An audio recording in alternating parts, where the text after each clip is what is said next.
El concepto del reino de Dios es un concepto que atraviesa toda la Biblia y es un concepto muy amplio, muy rico en significado. Y haríamos bien nosotros en cada vez ir perfeccionando nuestro entendimiento de lo que es el reino de Dios. Recuerdo que en este pasaje no está tratándose el tema del reinado soberano de Dios sobre todas las cosas. Cuando hablamos del reino de Dios, en alguna de sus significados, estamos diciendo el reinado o el gobierno de Dios, pues es, Dios ejerce su reinado, su gobierno sobre todas las cosas. Pero este no era la discusión que el Señor Jesucristo estaba teniendo con los fariseos o con los judíos de ese tiempo. El Señor estaba mostrando otra faceta del reino de Dios. Y es ese aspecto espiritual del reino de Dios al cual uno entra solo por medio del arrepentimiento para con Dios y la fe en Jesucristo. Piénselo un asunto. Para entrar en el gobierno soberano de Dios, no tenemos que hacer nada. Todo el mundo, creyente o no creyente, está bajo el reinado soberano de Dios. Dios es rey, reconozcámoslo o no lo reconozcamos. Pero hay un sentido del reino de Dios en que solo está restringido para aquellos que creen en el Señor Jesucristo y se arrepienten de sus pecados. Ahora, ¿cuál era el conflicto con los judíos? Que ellos pensaban que estaban dentro del reino de Dios, pero rechazaban a Jesucristo. Entonces, ¿qué les dice el Señor Jesucristo? Ustedes, por ser linaje de Abraham, piensan que ya están dentro del reino de Dios, ese reino especial. Yo les debo decir que a menos que crean en mí, se arrepientan de sus pecados, no entrarán al reino de Dios. Y esa es la discusión, y aquí la discusión tiene otros matices, pero el Señor está chocando con las expectativas del reino que tenían los judíos. Porque si bien ellos pensaban que estaban dentro del reino de Dios, también tenían la expectativa que un día vendría el Mesías a establecer un reino completo. Pero ¿cuáles eran sus expectativas? Bueno, las expectativas, ya lo hemos discutido antes, eran las de un reino meramente temporal, de bienestar temporal, físico. Ellos querían ser una nación libre, que no estuviera bajo ninguna otra nación y fueran prósperos. Pero cuando aparece el Señor Jesucristo, a quien ellos no reconocían como Mesías, y les dice que el reino de Dios que Él viene a proclamar tiene que ver con un reino espiritual, con un Salvador, pero un Salvador de los pecados. Esto no les gustó, porque les recuerdo que los judíos se creían a sí mismos justos.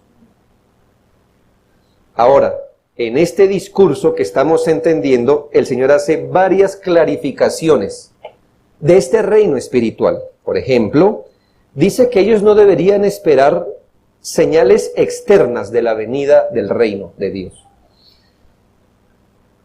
Es decir, señales de dignidad. Si lo que estaban esperando es que llegara un individuo, usted sí vio cómo enterraron ahora a un rey, ¿verdad? Hace poco. Ahora, ¿se ha visto cuando nace un príncipe? Entonces hay toda una pompa, una algarabía, porque nace un rey. Y cuando el Señor les dice que si están esperando que la venida del Mesías o del reino que traería el Mesías vendría así, no lo deberían esperar. También en el versículo 22 les dice el Señor Jesús que no deberían estar esperando tal o cual señal de que el reino de Dios está viniendo. Ni dirán helo aquí o helo allí, porque el reino de Dios está entre vosotros. Así que el Señor les está diciendo, mire, sus expectativas son irreales, el tiempo en que lo esperan es irreal, de lo que viene rodeado el reino de Dios es irreal, y aquí les dice, Y no piensen que es, mire allí, mírelo allí, en esas cosas especiales, espectaculares, no. Dice, no lo esperen, porque el reino de Dios ya está entre ustedes. ¿Hacia dónde dirigió el Señor el dedo cuando dijo el reino de Dios está entre ustedes? Hacia Él. Aquí ya está el gobierno de Dios entre ustedes. No era lo espectacular visible, sino que el reino debería ser ubicado en Cristo y en el Evangelio. Como el asunto no es un reino material en el momento, porque el reino de Dios sí tiene un aspecto material a futuro, pero en el momento que estaba Cristo no era un reino completamente material. Las personas solo entraban bajo el dominio del reino de Dios por su conversión espiritual. Ahora, que en el momento el reino de Dios no fuera visible y material, no significa que siempre iba a ser espiritual.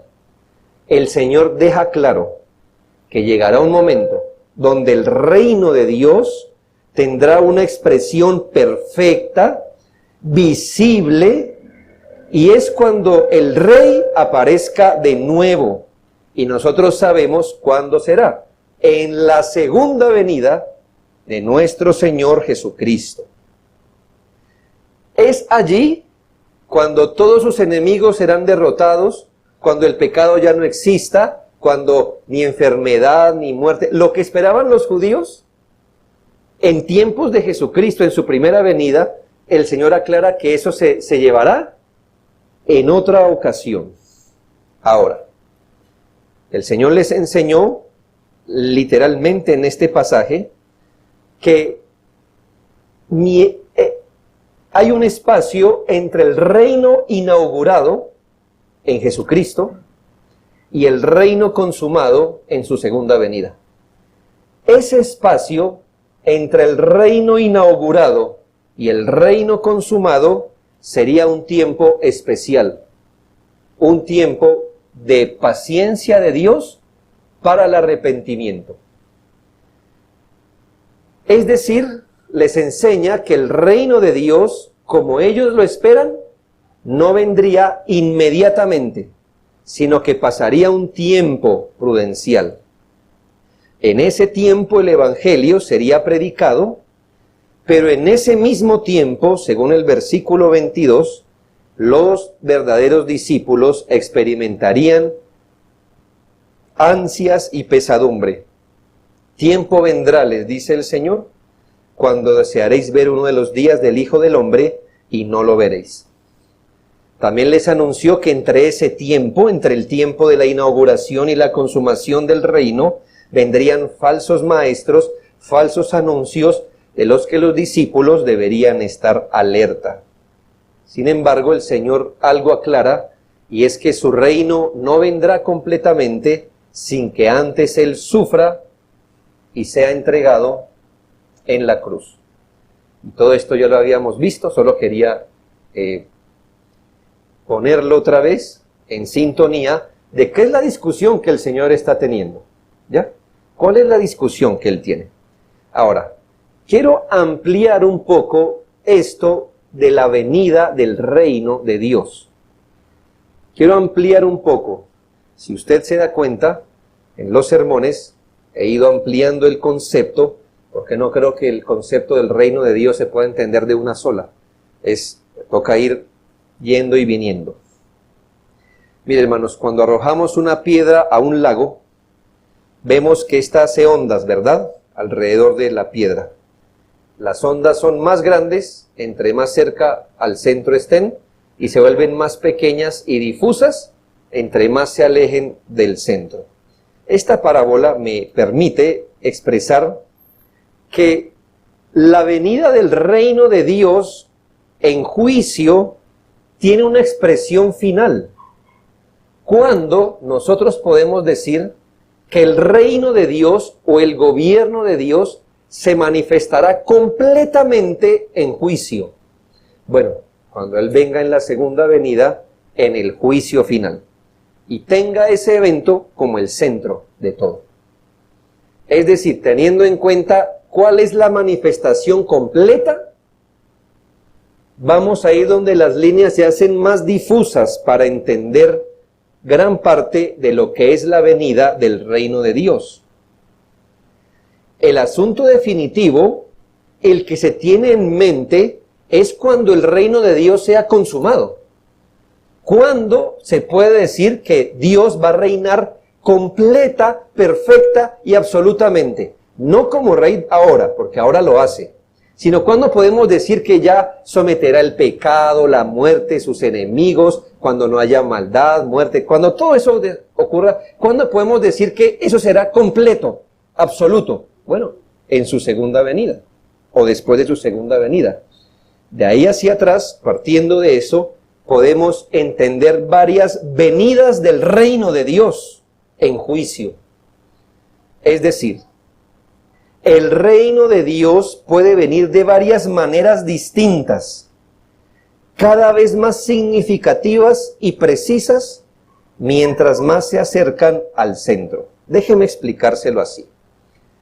Podemos hablar de la venida del reino de Dios en juicio sobre el pecado de manera personal. Esa es la primera manera en que podemos entender cómo viene el reino de Dios en juicio sobre el pecado. La primera manera es personal.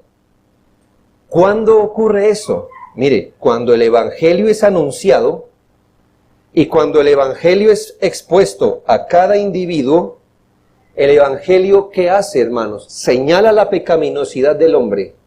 Cuando predicamos el evangelio, ¿qué le estamos diciendo al hombre? Dios tiene unas demandas justas, usted es un pecador, usted no puede cumplir con las demandas justas, habrá un juicio si usted no se arrepiente. Eso es lo que le decimos cuando le predicamos el evangelio a la gente. ¿Qué expresa el evangelio? ¿O por qué predicamos el evangelio? Le estamos anunciando a la gente, mire, usted tiene un problema con el pecado, Dios es justo, Dios viene en juicio a ese pecado y usted es incapaz completamente de librarse de esta condición. Mire cómo el evangelio, de una manera, presenta el juicio de Dios contra el pecado del hombre, cuando se predica el evangelio. Es decir, cuando el evangelio se predica, estamos mostrando, por supuesto, la salida de Dios, pero estamos mostrando el problema, y es que Dios viene en juicio con el pecado, y si no hay arrepentimiento y fe, el hombre será condenado. Solo hay dos maneras en que esta venida personal del reino, enjuiciando el pecado, puede resultar: en incredulidad o en seguimiento a Cristo. Y cada una tendrá dos resultados: o salvación o condenación. Esto es la venida del reino de Dios, firme, seria, trascendente, pero personal.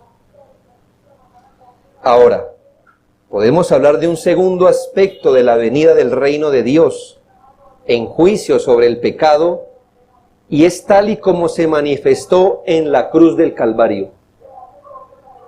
En otros pasajes, el Señor Jesús dice, o se refiere a la venida del reino de Dios, señalando su muerte en la cruz. Es la única manera de entender textos como, no pasará esta generación sin que esto acontezca. Bueno, la venida del reino de Dios, en algún contexto, significa la muerte del Señor Jesucristo en la cruz. Estoy ampliando su entendimiento de qué es el reino de Dios, o cuándo es que el reino de Dios viene. Dije personalmente cuando se expone el evangelio. Cuando se expone el evangelio, se puede decir que el reino de Dios está viniendo a una persona. La persona puede rechazarlo o aceptarlo. Si rechaza el reino de Dios, está el juicio prometido. Si lo acepta, está la salvación prometida. Ahora, ¿cómo el reino de Dios viene en la cruz del Calvario? Hermanos, en la cruz se encuentra la visitación de Dios sobre el pecado de forma objetiva, no personal, sino objetiva. En la cruz, ¿cuál es el mensaje?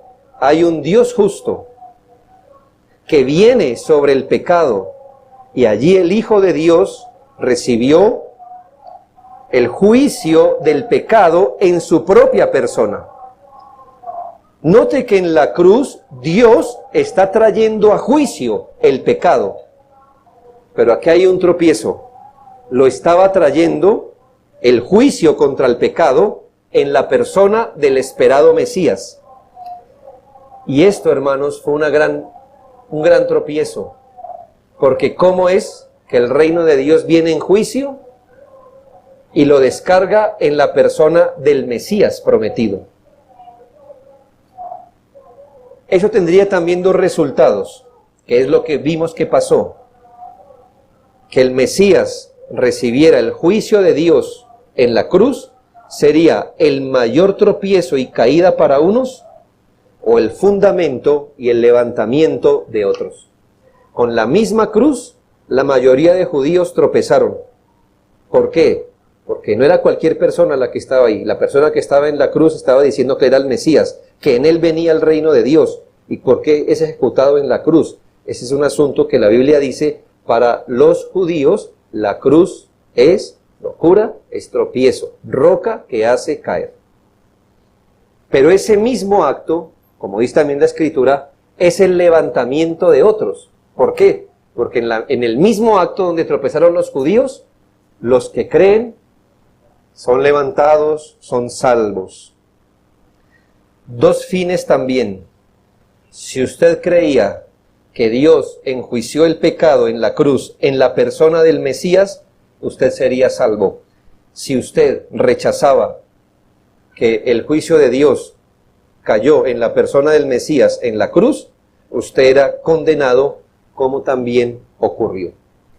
¿Entiende las dimensiones? Al menos las dos que llevamos. ¿Qué es que el reino de Dios venga enjuiciando el pecado? Se puede ver de forma personal, se puede ver en Cristo en la cruz. Tengo otro asunto donde se puede ver la venida del reino de Dios, porque el Señor también se refiere en alguna ocasión a la venida del reino en la destrucción de Jerusalén, en el año 70. Y aquí se usa una tipología, y se va a usar a Jerusalén y la destrucción de Jerusalén en el año 70 como una tipología de lo que será el enjuiciamiento de Dios sobre el pecado en el juicio final. Mire, le dije que entre más nos vayamos acercando al centro, las olas se van haciendo más grandes, ¿no? Y aquí en el año 70, cuando los discípulos le preguntan, Señor, ¿tú restaurarás el reino? Ahora, el Señor empieza a contar varias cosas y entre sus discursos narra la destrucción de Jerusalén. Y uno se pregunta, le están preguntando por el reino de Dios, y si el reino de Dios va a ser consumado, ¿por qué no señala a la destrucción de Jerusalén? Bueno, porque con la destrucción de Jerusalén, el Señor estaba mostrando un tipo de lo que iba a ser el juicio final. Déjeme explicarlo. Sabemos que, al menos por el Evangelio de Mateo, esta destrucción sería un juicio para la rebelde y apóstata nación judía. ¿Por qué Jerusalén fue destruida? Por su incredulidad, por rechazar al Mesías. Por eso es destruida.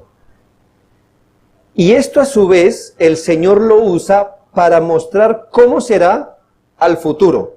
No en Jerusalén, sino en todo el mundo. Y no una destrucción física, sino una destrucción a todo nivel. Sin embargo, el resultado de tal juicio hacia la nación judía, destruyendo el centro de su vida, que era Jerusalén y que era el templo, manifestaría los que siguieron a Cristo o no. ¿Por qué? Porque el Señor les dijo, cuando ustedes vean a los ejércitos romanos rodear Jerusalén, huyan. Ahora, piense esto. Usted escucha al Señor diciendo, cuando vean que eso ocurra, huyan. No se devuelvan, huyan. Hagan lo siguiente, es decir, no vuelvan a Jerusalén. Si usted era de las personas que no creía que Jesús fuera el Mesías, ¿qué iba a hacer con estas palabras cuando viera a Jerusalén rodear? No, un momento, vamos a defender nuestra tierra. si usted era de los que creía en las palabras de Jesucristo, ¿qué iba a pasar? Usted iba. Los que se quedaron defendiendo Jerusalén, murieron. Los que huyeron, se salvaron. ¿Ya nota la tipología? El Señor estaba enseñando algo aquí para enseñar cómo sería el juicio final. Ahora, si usted creía en las palabras de Cristo, cuando el juicio de Dios, cuando la venida del reino o gobierno de Dios para enjuiciar el pecado de los judíos viniera, si usted creía en las palabras de Cristo, iba a salvar su vida. Y cuando el reino de Dios viniera en juicio en Jerusalén, pero si usted no creía en las palabras de Jesús, usted perecía como pereció la mayoría de esto, y las ruinas quedan hasta hoy. Usted cuando viaje a Jerusalén, si tiene la oportunidad, no va a encontrar más que ruinas. Literalmente no quedó piedra sobre piedra. Así lo dijo el Señor. Ahora, piense esto. El Señor también muchas veces trae anuncios de su juicio divino sobre el pecado. Juicios temporales, anuncios temporales, donde Dios muestra el desagrado divino. Hoy, por ejemplo, vivimos una época donde vemos una muestra, por un lado, del desagrado divino. Dios recordándonos que no se ha olvidado que algún día traerá juicio del pecado. Piense esto, el cuadro que nos muestra el libro de Apocalipsis, las profecías escatológicas, es que un día habrá algo parecido a la reunión de todas las cosas malas que han azotado a la tierra, cuando la ira de Dios se manifieste en esta tierra enjuiciando el pecado. Y tenemos la última manifestación del reino de Dios enjuiciando el pecado, que ya es la más fácil, y es el juicio definitivo. De eso se trataba, y es cuando el Señor venga con su poder, tratando con todo pecado, sobreponiendo su reino a todas las cosas. Creo que cuando usted lea los asuntos del reino, tiene que estar muy pendiente de qué exactamente es la idea que el Señor está tratando de decirnos cuando el reino de Dios venga, o el gobierno de Dios venga. Ahora, según nuestro texto, desde los versículos 30 al 33, el Señor nos enseña que la venida del reino de Dios en juicio sobre el pecado revelará las verdaderas prioridades del hombre. El Señor lo enseña. ¿Usted qué esperaría? Que si usted ve una manifestación del juicio de Dios, independientemente si es esa manifestación personal, o en la cruz del Calvario, o en la destrucción de Jerusalén, lo que sea, si usted hubiera estado allí para ver eso, usted esperaría que la gente, al ver una manifestación del juicio de Dios, se arrepintiera. Pero lo que el Señor dijo es que cuando ese reino se manifieste así, lo que va a evidenciar son las verdaderas prioridades del hombre. Lea conmigo. Así será el día en que el Hijo del Hombre se manifieste. En aquel día el que esté en la azotea y sus bienes en casa no descienda a tomarlos, y el que en el campo asimismo no vuelva atrás. Acordaos de la mujer de Lot, todo el que procure salvar su vida la perderá, y todo el que la pierda la salvará. Nuestro Señor les dice a los judíos y a sus discípulos que no deberían esperar que la venida del reino de Dios fuera un tiempo de comodidad carnal, como esperaban los judíos, sino que cuando se manifieste el reino de Dios, traería la característica de manifestar la verdadera fe, o la fe falsa. La venida del reino de Dios vendría precedida de tribulación. Mire el cuadro que nos narra. No es un cuadro cómodo, sino dice, cuando el Hijo del Hombre se manifieste, el que esté en la azotea no descienda ni se vuelva atrás. Y nos pone de ejemplo la mujer de Lot. Así que usted que intuye que cuando venga el reino no va a ser algo halagador, lindo, sino algo desafiante, algo que ponga en alerta a todo el mundo. La venida del reino de Dios, según esto, traerá algún tipo de sufrimiento y nadie será salvo quienes estén apartados del mundo, dispuestos a abandonarlo todo por Jesucristo.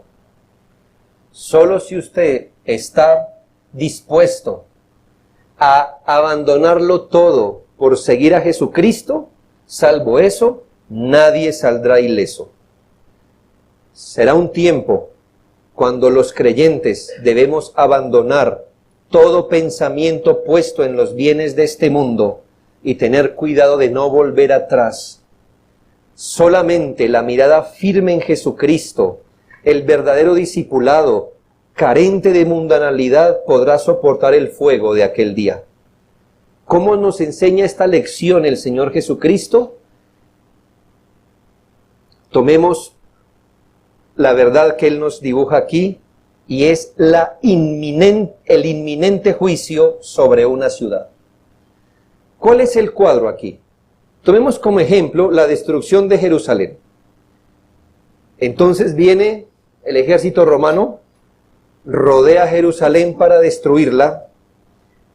¿Quién, viendo esto, viendo lo que puede pasar, tiene solo unos momentos para salir y salvar su vida?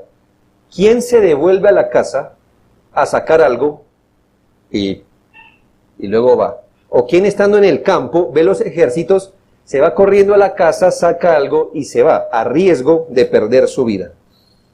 Si esto hiciera, ¿qué estaría evidenciando esa persona? Bueno, su verdadera prioridad.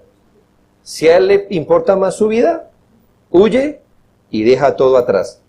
Pero si le interesa más la alcancía que su vida, eso se va a manifestar el día que el juicio de Dios sea inminente. Y el Señor dice, si eso no les queda claro, piense en la mujer de Lot. ¿Qué hizo la mujer de Lot? Bueno, ella sale de una tierra que estaba en juicio, supuestamente fue una de las preservadas del juicio contra Sodoma, pero sabemos que su corazón estaba allí. ¿Y qué hizo esta mujer? Esta mujer, aunque caminaba fuera de Sodoma, su corazón ya extrañaba ese perverso lugar. Mientras el Señor dio la orden de salir apresuradamente para no perecer bajo el juicio, en una muestra de apego a Sodoma, la mujer miró atrás como suspirando por lo que dejaba. ¿Qué pasó con ella? Pereció bajo el juicio de Dios. Podemos decir de la mujer de Lot, para usar el ejemplo de Jesucristo, que es la mujer que, viendo el juicio, se devuelve a la casa para salvar algo. Es la misma idea lo que el Señor está diciendo. Por supuesto, es una metáfora. ¿Qué significa esto, hermanos? Que cuando el reino de Dios se manifieste enjuiciando el pecado, mire, eso lo podemos ver desde que usted predica el Evangelio. Posiblemente usted era una muestra de la mujer de Lot en un momento, que cuando se le predicó el Evangelio, cuando se le mostró que Dios es un Dios santo que enjuicia el pecado y que si usted no se arrepentía iba a ser condenado, posiblemente usted escuchó este mensaje, pero siguió apegado a los asuntos temporales. Es usted la persona que, viendo cómo se extiende el juicio de Dios, diciéndole que en cualquier momento usted podía morir y heredar el infierno, aún así usted siguió en sus asuntos, el reino de Dios vino a usted y usted supo cómo devolverse a la casa por más cosas. Y esto a todo nivel, hermanos, ocurre. El Señor acababa de decir en su propio discurso que así va a ser el día del juicio. Y el Señor pone de ejemplo los días de Noé. ¿Qué hizo Noé? Les estaba diciendo, vendrá el juicio, y por muchos años les dijo que iba a venir un diluvio. Y en palabras de Cristo, versículos 26 al 30, ¿Cómo respondió esa gente cuando se le anunciaba que el reino de Dios iba a venir en juicio? Dice, comían, bebían, se daban en casamiento hasta que vino el diluvio y se los llevó a todos.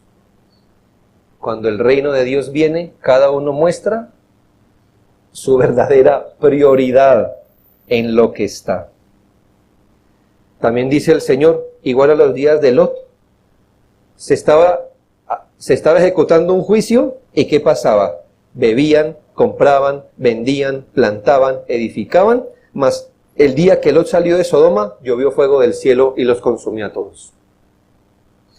El Señor anuncia que esto va a ser característico en ese periodo entre la inauguración del reino y la consumación. Sí, hermanos, hoy día se puede ver en varias cosas. Cuando usted predica el Evangelio, usted puede ver que la gente, escuchando que el juicio de Dios puede venir sobre ellos, en cualquier momento pueden morir sin Cristo, aún así siguen comiendo, bebiendo, plantando, cosechando.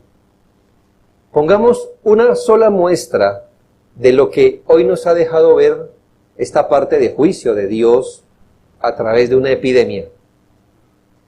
¿Qué ve usted? Hoy más que nunca la gente es más consciente que puede morir en cualquier momento, en cuestión de una semana, que usted puede abandonar todo. Quizás muchas de las personas han visto caer a sus familiares, amigos, gente ha estado en las UCI, han estado viendo, como decimos, la luz, ¿verdad? Que casi ya traspasan el umbral. Y le pregunto, un año después de que esto ha pasado, ¿qué ve? ¿Qué evidencia la gente hoy? Hermanos, ven el juicio de Dios, lo ven claramente, quizá lo hayan experimentado en su propia carne, y es la gente que se sigue yendo a la casa a mirar lo que es más importante para ellos. Se casan, se dan en casamiento. Ayer mismo estamos a puertas de una catástrofe aquí, ¿no? Según se lee. Y ayer tuve vecinos que toda la noche estaban riendo, bailando y riéndose, y yo decía, ¿dónde está el miedo de hace un tiempo? ¿Dónde están esas cadenas de oración que nos llegaban a todos por Facebook, que eran incómodas, ¿no? Oremos, Dios es poderoso, no hay nada que Dios no pueda hacer. Hay Diosito para acá, Diosito para allá, el Señor es mi pastor. ¿Dónde está eso? ¿Dónde está eso hoy? ¿Dónde está eso? Son la mujer de Lot, hermanos, que ven el juicio de Dios, lo pueden estar experimentando, pero anhelan las cosas del mundo. Y hermanos, y así pasará, así ha pasado, así pasará, y cuando venga el Señor Jesucristo, así encontrará a la mayoría, pese a que saben que el juicio de Dios es verdad. Así que el Señor sella este asunto. Versículo 33. Ya abandona las metáforas de la mujer de la azotea, de la mujer en el campo, de la mujer de Lot. Y mire el principio. Todo el que procure salvar su vida la perderá, y todo el que la pierda la salvará.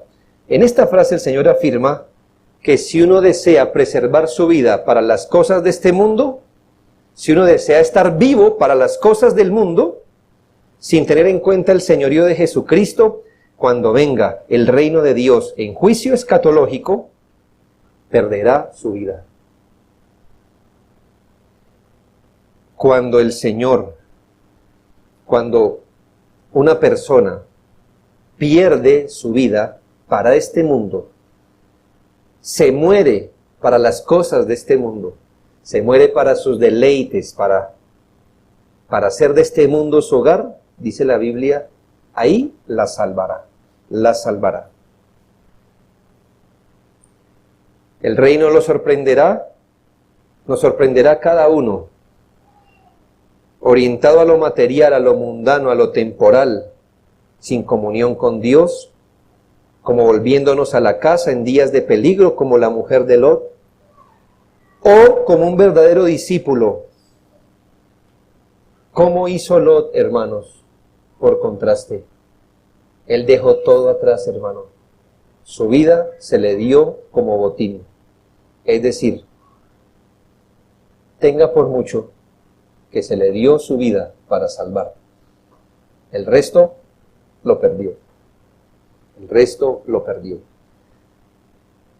Hermanos, si su casa se incendia, todo se pierde y usted queda vivo, todavía se le dio lo más importante. Se le dio su vida por botín. Se le dio su vida por ganancia. ¿Quién de ustedes que ve su casa consumir se devuelve a sacar el televisor? ¿Sí? ¿Verdad que no? Te dice, espera el televisor, pero quedo vivo. Quedo vivo. Hermanos, el juicio de Dios viene y la gente actúa así de neciamente. Hermanos, los discípulos del Señor, cuando hemos venido a Cristo, lo hemos puesto todo en manos de Dios, literalmente. Hemos muerto a las cosas del mundo, a sus deleites. No queremos aferrarnos a lo mundano, a lo temporal. Nuestra fe está en las cosas de arriba, no en las de la tierra, ya que hemos muerto a la antigua vida, al mundo, a la carne. Nuestra vida está escondida con Cristo en Dios. Cuando Cristo, nuestra vida, se manifieste, entonces seremos manifestados con Cristo en gloria. Colosenses 3, 2 al 4. Pero también, hermanos, no solo que el Señor nos enseñó que cuando venga el juicio, el reino de Dios en juicio, se revelarán las verdaderas prioridades del hombre, sino que nos enseñó que la venida del reino en juicio traerá un efecto divisivo y permanente. Escuche esto. Cuando venga el reino de Dios en juicio por el pecado, tendrá un efecto divisivo y permanente. Y le voy a colocar lo mismo, 3 ejemplos. La venida del reino personal, el asunto en Jerusalén y lo que el Señor dice aquí del juicio final. Miremos el asunto personal.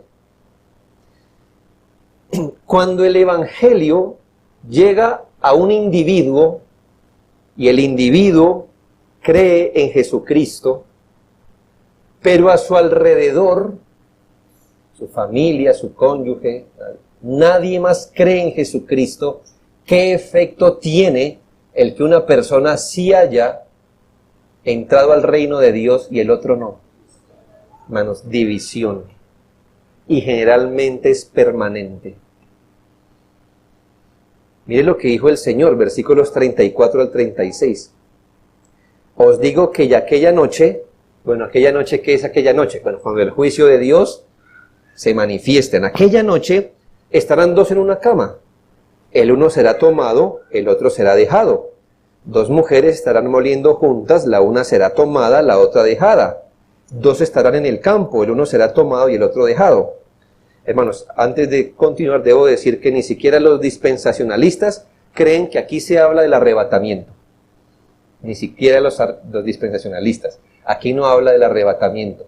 Ellos saben que el contexto aquí es del juicio final. Ahora, nos toca entender estas palabras. O sea, no quiere decir que estemos 2, así como nos han pintado. Están 2 en un avión, el de aquí se va, el de aquí se queda. Están 2 jugando. Esas películas, hermano, no es la Biblia. Ahora, nos toca aprender el lenguaje del Señor. ¿Cómo esto nos ejemplifica el juicio y sobre todo este mensaje de que cuando venga el reino de Dios va a causar división? Mire, hermanos, nos tocaría transportarnos a la vida típica judía de aquel entonces. Usted no va a encontrar así, casas así.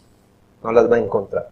Estamos hablando de la típica casa judía de los tiempos de Jesucristo, donde el 100%, salvo los grandes castillos de los reyes, eran casas de un piso. Casas de un piso.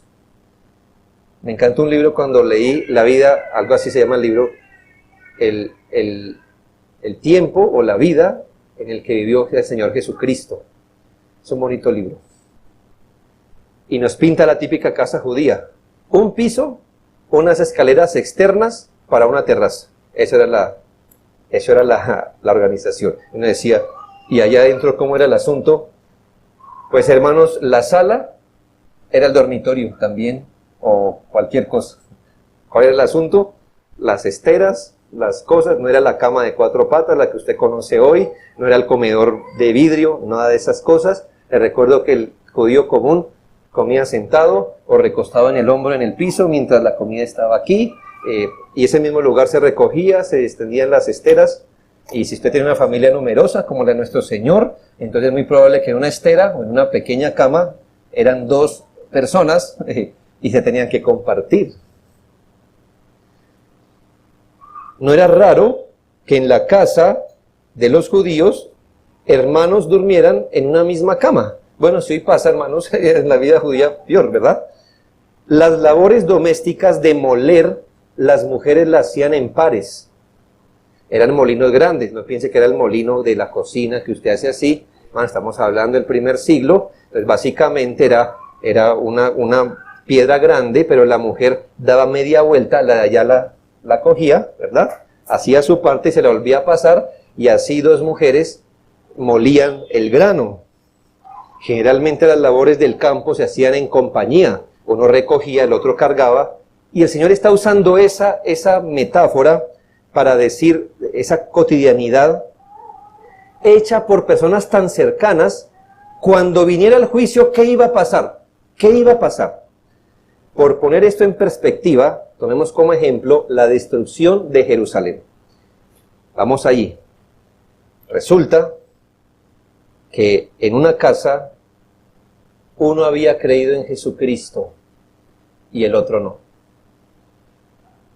Esos 2 hermanos estaban durmiendo en una cama.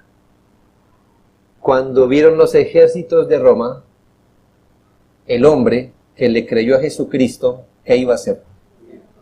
Y el otro, a pelear o se quedaba. ¿Qué pasaba? El uno tomado, el otro dejado. Si había 2 mujeres en el campo, una creía en Jesucristo, la otra no. Cuando vio los ejércitos, ¿qué hizo una? El Señor dijo que cuando viera eso, huyera. La otra se quedó. Una fue dejada para experimentar el juicio y una sacada para preservación de vida. ¿Ahora entiende la parábola del Señor? Ahora, hermanos, ya sea la venida del reino personal o futura, tendrá un efecto divisivo. El Señor ya había advertido en Lucas 12, 52, 53. 5 en una familia estarán divididos, 3 contra 2, 2 contra 3. Estará dividido el padre contra el hijo contra el padre, la madre contra la hija contra la madre, la suegra contra su nuera y la nuera contra su suegra. ¿Qué iba a hacer eso? Esto no lo iba a hacer que es que una es envidiosa, la otra es vanidosa y no se desocupan el baño, entonces por eso se pelean ellas y pues están divididos y que a uno le gusta un programa, el otro y por eso No, hermanos. ¿Qué haría esta división? Que unos creían en Jesucristo y otros no. Hermanos, y aquí es un conflicto real. Gente que cree en Jesucristo nota claramente cómo está esa división con los que no. Y los que no también notan esa división, mire, clarita. Muchos de ustedes han tenido que escuchar, usted ya no es como antes, usted ya no es de nuestra familia, usted cambió. Nosotros pensamos lo mismo, ¿ves? ¿Verdad? Ya no somos de su familia, ya no me hallo aquí, no sé, etcétera, lo que sea. Hermano, es una división real. Es que no es un asunto ideológico del partido político, el equipo de fútbol. Es una cuestión de que yo voy para el cielo y este va para el infierno. Este cree en Jesucristo, este es indiferente o lo odia. Tenemos intereses, él mira lo material, yo lo espiritual. A mí me incomoda el pecado, a él puede que le guste un poco. A mí me quita el sueño una cosa, a él otra. Él está temeroso por una cosa, yo estoy temeroso por otra. Hay una división real. Y lo que nos dice el texto es que no importa cuán cercano usted pueda estar a una persona, aun como si durmiera junto a ella, tan cercano a eso. Al tener individuos que rechacen el Evangelio, y por otro lado, al tener discípulos, habría división ahora y eterna. ¿Qué pasará, hermanos, cuando el reino de Dios se manifieste completamente? Pues el mismo Señor lo indica en al menos 2 parábolas, el trigo y la cizaña. ¿Qué hace el Señor en el juicio final? Ya esta división no solo fue ahora, sino definitiva y final. Y la otra parábola, hermanos, las ovejas y cabras. ¿Qué hace el Señor? Separa a las ovejas en un lado, a los cabros en un lado, y allí gozo para unos y lloro y crujir de dientes. Y lo último que nos enseña el Señor, y muy breve, es que cuando el reino de Dios venga en juicio sobre el pecado, exhibirá la universalidad y precisión de la justicia divina. Exhibirá la universalidad y la precisión de la justicia divina. Oye, hermanos, ¿usted sabe qué es un daño colateral? Vamos a suponer que un avión quiere destruir, eso pasa mucho en nuestro país, un cultivo de coca. Oye, hermano, allá mandan este monstruo, ¿verdad? Que eso bota unas bombas, en efecto destruyen el sembrado, pero hay efectos colaterales, hermanos. Si allá está un campesino, un vecino, un hermano, allí fue. Esto es lo que llamamos un ajusticiamiento no tan preciso, porque cumplió su objetivo, pero ajustició a personas que no deberían haber sido ajusticiadas, qué pena. Cuando el reino de Dios venga sobre el pecado, no solamente se exhibirá su universalidad, sino la precisión de la justicia divina. ¿Cómo el Señor enseñó esto? Versículo 37. Y respondiendo le dijeron, ¿dónde, Señor?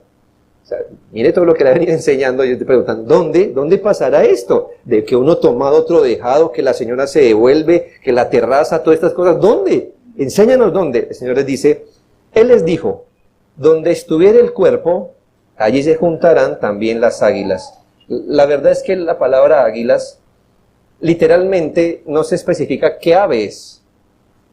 No se especifica qué ave. Es una palabra que es más relacionada al viento, a algo que vuela. Se tradujo como águilas, pero en algunas versiones se traduce como buitres, que creo que es mejor el significado, porque el cuerpo que está hablando aquí no está vivo. Donde estuviera el cuerpo, allí se juntan los buitres. Así que estamos hablando de un cuerpo muerto. Ahora, déjeme explicarle eso. En la pregunta de los discípulos, yo creo ver una idea restringida del juicio de Dios. El Señor está pintando un cuadro cuando el reino de Dios venga y se manifieste. Y los discípulos preguntan, ¿dónde? Esa pregunta me hace saber que ellos no estaban pensando en la manifestación universal, sino que estaban pensando, ¿y dónde va a caer esto? ¿En Jerusalén? ¿En dónde? ¿En Samaria? ¿Dónde? La pregunta me hace saber que ellos no tenían al mundo aquí, sino una parte. El Señor les da una figura que indica que no va a pasar en un lugar, sino en todo lugar. Cuando usted ve buitres o gallinazos volar sobre un lugar específico, o chulos, que le llama Jason, los animales favoritos de Jason. A él le gusta verlos en la mañana, abre su ventana y le gusta ver esa especie de ave. Cuando usted ve buitres o gallinazos volar en un lugar específico, usted no tiene que ser un sabio para decir, ahí hay algo. Pero cuando, eso es muy común aquí, ¿verdad? En nuestro panorama, y más en los barrios de abajo, en el panorama. Cuando usted ve como 20 de esos en montonera, usted no dice, ¿qué habrá allá abajo? No, usted sabe que, hermano, basura si está podrida o preferiblemente un cuerpo muerto, descompuesto de algún animal horrible muerto allí. Ahora, considere este cuadro perturbador que pinta el Señor Jesucristo. Y son los restos de una matanza por el juicio de Dios, donde los cuerpos quedan expuestos por la derrota y no hay quien los entierre. Si usted viera el efecto de una matanza, como pasaba en la antigüedad, y nadie entierra los cuerpos, ¿qué vería usted allí? Muchos buitres allí. Y entonces usted dijera, donde se junten los buitres, allí hay un cuerpo. La respuesta del Señor es esta. Donde usted vea maldad, allí habrá juicio. Donde haya rechazo al Señor, allí habrá juicio. Donde la gente resista el reino de Dios, allí habrá juicio. Donde vea el cuerpo, allí estarán las águilas. Y yo le pregunto, hermanos, ¿y dónde en esta tierra se manifiesta la maldad y el pecado? ¿Dónde? En todo lugar. La manifestación futura del reino de Dios en juicio escatológico será evidente. Donde quiera que haya maldad, donde quiera que haya pecado, rechazo a Jesucristo, rechazo al Evangelio, allí caerá el juicio de Dios. Con precisión, hermano, mire, milimétrica. Tanto, hermano, que ningún justo perecerá bajo el juicio de Dios y ningún injusto se librará de éste. Es una imagen perturbadora la que dio el Señor. El juicio, la deshonra, el castigo, el infierno mismo será la exhibición universal del desagrado divino. El gobierno de Dios resistido desemboca en terrible condenación de juicio eterno. No solo será evidente, sino efectivo. Nadie escapará, sea judío, sea gentil, de la época que haya vivido, se haya expuesto intensamente o no al Evangelio, donde haya pecado, caerá el juicio, como donde hay un cuerpo, caerá un buitre.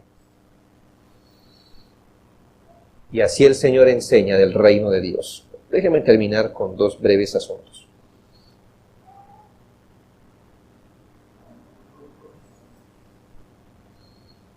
Déjeme poner algo en perspectiva. Cada vez que se predica el Evangelio, se está anunciando en parte el juicio de Dios, y es buena noticia porque se le enseña a los hombres a huir de la ira venidera. Mucha gente parece ser sensible hoy al Evangelio, pero esto es por un tiempo nomás. Pues cuando consiguen la pareja deseada, el trabajo deseado, el bienestar deseado, la salud deseada, parecen volverse a su antigua manera de vivir. Solo les importó el reino de Dios por un tiempo. Estuvieron dispuestos a someterse al gobierno de Cristo mientras conseguían sus asuntos. Muchos en la parte más dura de la epidemia se aferraron a Dios y parecía que se sometían a su señorío, pero se han vuelto a sus intereses hoy.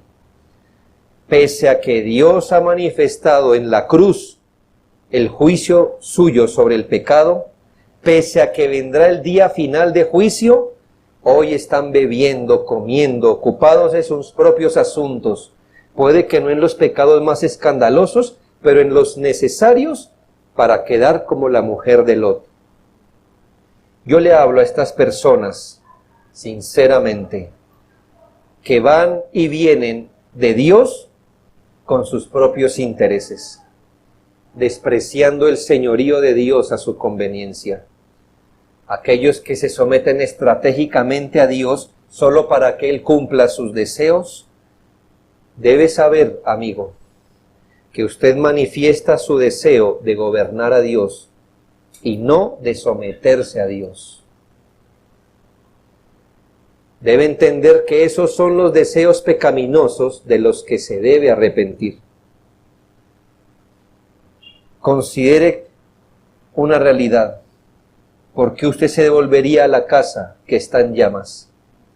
Le exhorto a que se humille bajo el gobierno divino y se arrepienta de sus pecados, creyendo en la única provisión del Padre para el pecado, el cual es Jesucristo, y éste como profeta, sacerdote y rey. no salvará su vida viviendo para usted mismo, sin someterse al reino de Dios. Usted debe venir a Jesucristo mientras los brazos de Dios estén extendidos. Luego Él vendrá en juicio y su juicio será cierto.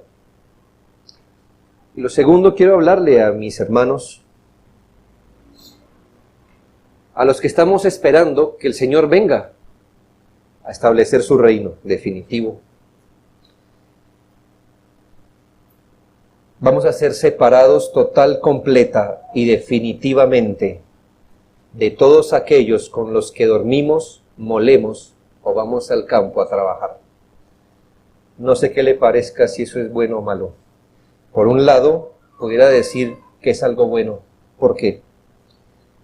Porque descansaremos de aquellos que, estando tan cerca de nosotros, combaten nuestra fe, desean que nos pongamos las cadenas del mundo sobre nuestro cuello y nos doblemos ante sus dioses. Hermanos, ya viene el día cuando seremos libertados de todo hombre y estructura que combate a Cristo. Ya vendrá el día y que seremos separados definitivamente de ellos. Por otro lado, le animo a usar el tiempo que nos queda, entre otras cosas, para compartir el Evangelio a ellos. Anuncie el juicio de Dios sobre el pecado cuando el Evangelio se les predica. Y anuncie que es necesario que se arrepientan y crean. Cuando usted predica el Evangelio, recuérdeles que un día el juicio de Dios cayó en la cruz, en la persona de Cristo, como sustituto del pueblo elegido, para que todo aquel que en él crea no vaya a condenación. Siga anunciando el día del juicio final, donde la humanidad, que ya está espiritualmente separada entre ovejas y cabros, serán separadas, unos en el cielo, otros en el infierno. Pero atienda algo, querido creyente, y usaré esta metáfora. ¿Qué pasaría si yo le vivo diciendo a usted que es necesario salir rápidamente a los montes alrededor cuando Jerusalén sea sitiada, y que cuando esto ocurra usted me vea regresando a casa para salvaguardar mis bienes en lugar de librar mi vida? ¿Qué pensaría usted de mí?